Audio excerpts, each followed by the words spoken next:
मे महिन्याची सुट्टी माझी फुलटू वसूल चालली. माझा फुलटू राडा, माझा काय सगळ्यांचाच फुलटू राडा चाललेला आहे. अहो महाबळेश्वरच्या धबधब्याची म्हणलं काय बात नुसते, एवढं थंडगार पाणी आणि पांढरं शुभ्र असलं एक रावस मध्ये फोटो आलेत ना. अहो थंडीनं पाक आम्ही कुडकुडत होतो, फ्रीज मधनं पाणी काढल्यासारखं वाटत होतं.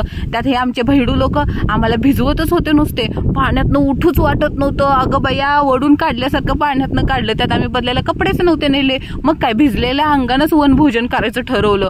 आयुष्यपत एका बुकीतच कांद्याचा मर्डर करून टाकला. अहो सकाळी घरात कोण जेवलं नव्हतं, वांग्याचं कालवण होतं म्हणून, आणि इथं सपासप कालवण भात चपातीचा अख्खा डब्बा आणलेला.